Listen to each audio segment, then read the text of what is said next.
Good evening दोस्तों। आज मैं आपको क्लास 11 की भूगोल एनसीईआरटी प्रश्न उत्तर के बारे में बताऊंगा। पार्ट 13 है महासागरीय जल। बहुविकल्पी क्वेश्चन है, अति लघु और दीर्घ उत्तरीय भी हैं। अब आप देखिए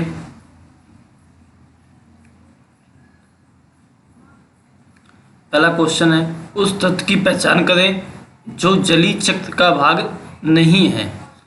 उस तत्व की पहचान करें जो जलीय चक्र का भाग नहीं है। तो आप देखेंगे 4 ऑप्शंस आपको दिए गए हैं। आंसर है जल योजन।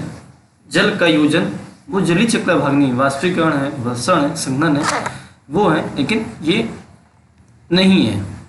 समझ में आ रहा है आपको धीमे धीमे। दूसरा क्वेश्चन है,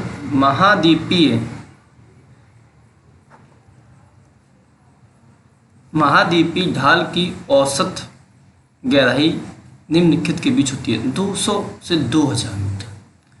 महाद्वीपीय ढाल की जो औसत गहराई होती है वो 200 से 2000 मीटर होती है।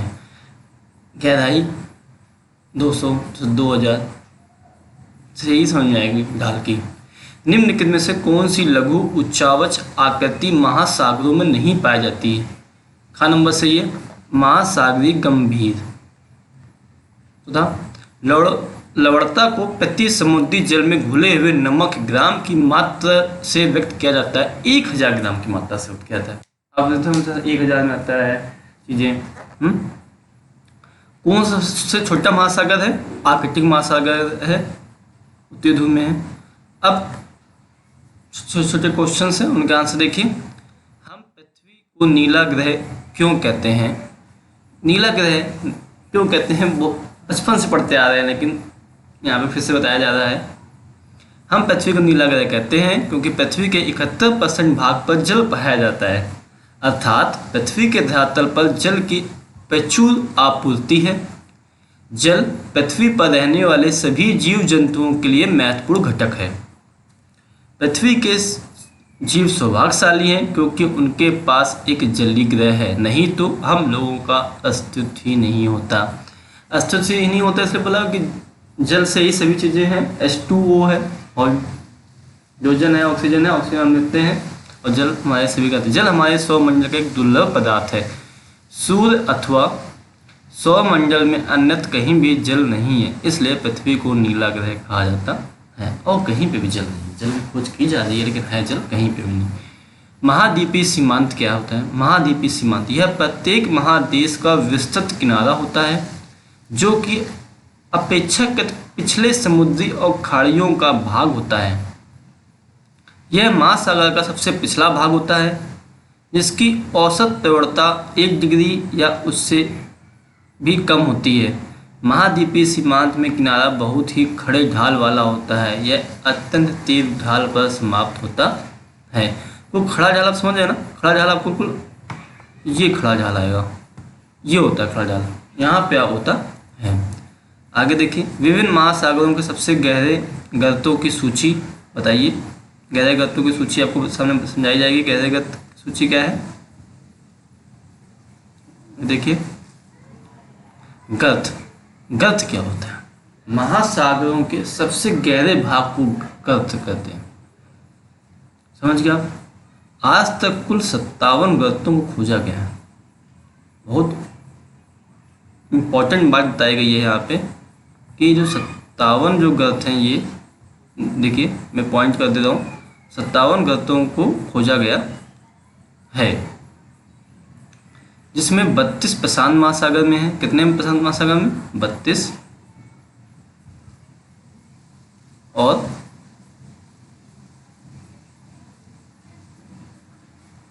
19 अटलांटिक महासागर में है, और 6 हिंद महासागर में है। विश्व की प्रमुख कुछ गर्तें निम्नलिखित हैं। पहला देखिए, मेरियाना ट्रेंच बोलते हैं, खाई गर्त ट्रेंच, एक ही बात है। यह प्रशांत महासागर में पृथ्वी का सबसे गहरा गर्त है। इसकी गहराई समुद्र तल से 11,034 मीटर है। पियोली टोल्को खाई यह अटलांटिक महासागर में पृथ्वी का सबसे गहरा गर्त है। और सुंडा खाई, यह हिंद महासागर की सबसे गहरी खाई है। ताप प्रवणता क्या है?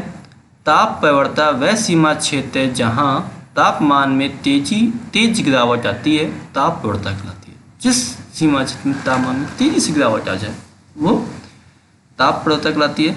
समुद्र में तापमान गिरने का सिलसिला समुद्री सतह से लगभग 100 से 400 मीटर नीचे शुरू होता है और कई 100 मीटर नीचे तक जाता है। महासागर में सतही एवं गहरी परतों वाले जल के मध्य विभाजक रेखा होती है। समुद्र में यहीं से तापमान गिरना शुरू हो जाता है। समझ में आ रहा है आपको?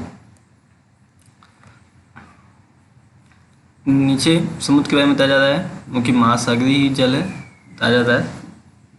कुछ पॉइंट्स अच्छे लगे तो छोटे से नोट्स में लिख लीजिएगा, नहीं तो कोई बात नहीं। समुद्र में नीचे जाने पर ताप की किन परतों का सामना करेंगे? गहराई के साथ तापमान में भिन्नता क्यों आती है? उत्तर, मध्य एवं निम्न अक्षांशों में महासागर के तापमान की संरचना को सतही तल से 3 परतों से गुजरना पड़ता है। पहली परत क्या है? महासागरीय जल की सबसे ऊपरी परत होती है, गर्म होती है। पहली परत गर्म महासागर जो लगभग 500 मीटर मोटी होती है। समझिए 500 मीटर मोटी होती है और इसका तापमान 20 डिग्री सेंटीग्रेड से 25 डिग्री सेंटीग्रेड के मध्य होता है। उष्णकटिबंधीय क्षेत्रों में यह परत पूरे वर्ष उपस्थित होती है। हमारा देश किस कटिबंध में है आप जानते ही होंगे, जबकि मध्य अक्षांशों में केवल ग्रीष्म ऋतु में ही विकसित होती है। दूसरी परत जिसे ताप प्रवणता कहते हैं पहली परत के नीचे स्थित होती है। इसमें गहराई बढ़ने के साथ ही तापमान में तेज गिरावट आती जाती है। यहाँ ताप प्रवणता की मोटाई 500 से 1000 मीटर होती है। तीसरी परत बहुत ज़्यादा ठंडी होती है। यह गंभीर महासागरीय तली की विस्तृत होती है। आर्कटिक तथा अंटार्कटिक परतों में सतही जल का तापमान 0 डिग्री सेंटीग्रेड के निकट होता है, इसलिए गहराई के साथ ही तापमान में बहुत कम बदलाव होता है। आपने देखा होगा वहाँ पे आर्कटिक और अंटार्कटिका में क्या होता है, जो जल होता है बर्फ जमा होता है। समुद्री जल की लवणता क्या है? लवणता वह शब्द है जिसका उपयोग समुद्री जल में घुले हुए नमक की मात्रा को निर्धारित करने में किया जाता है। समुद्री जल में घुले हुए नमक की मात्रा को समझ गया? इसका परिकलन 1000 ग्राम समुद्री जल में घुले हुए नमक की मात्रा के माध्यम से किया जाता है। एक पहले भी क्वेश्चन आता है बहुविकल्प में 1000 ग्राम में। वर्षा का जल हो या महासागरों का, प्रकृति में उपस्थित सभी जलों में खनिज लवण घुले होते हैं। सभी में खनिज लवण होते हैं।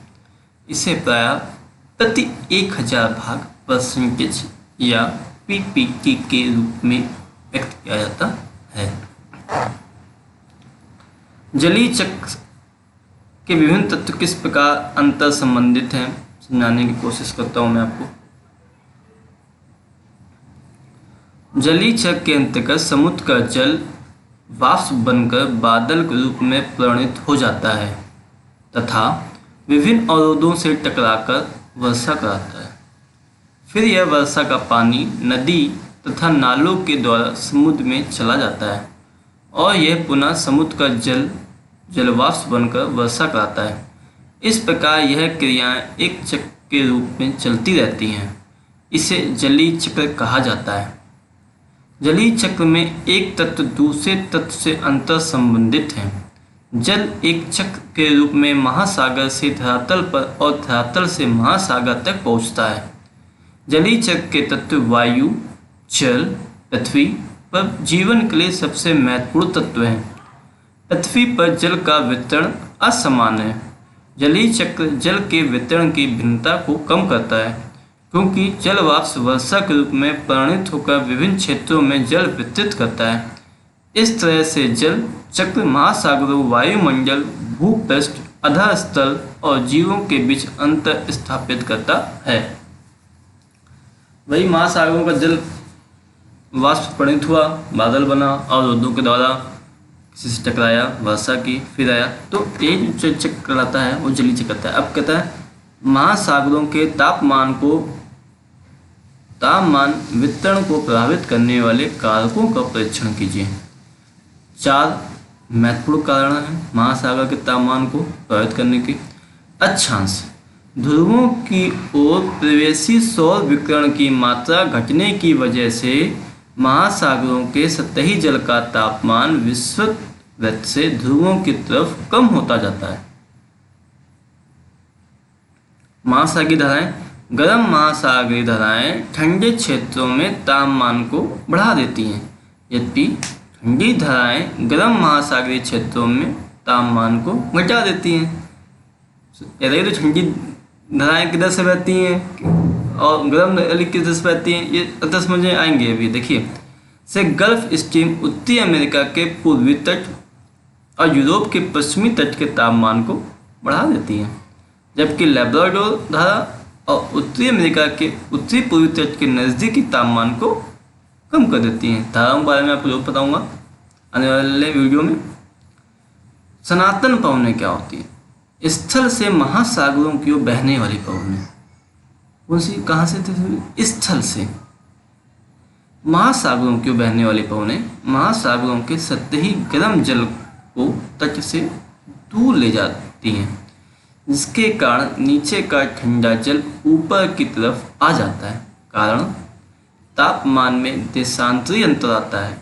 इसके विपरीत अभी तटीय पवनें गर्म जल की तट पर जमा कर देती हैं, इसके कारण इससे तापमान बढ़ जाता है। समझ में आ गई बात? अब क्या है स्थल जल का समान वितरण। आखिरी पॉइंट, उत्तरी गोलार्ध के महासागर दक्षिणी गोलार्ध के महासागरों की अपेक्षा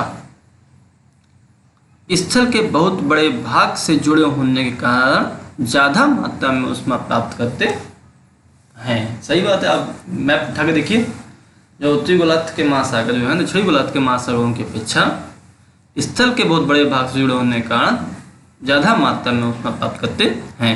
ये मैं आपको एनसीईआरटी पढ़ा रहा हूँ, और इसीलिए एनसीईआरटी पढ़ा रहा हूँ क्योंकि आपको ये बहुत ही इम्पोर्टेंट रहेगा, इम्पोर्टेंट है ये।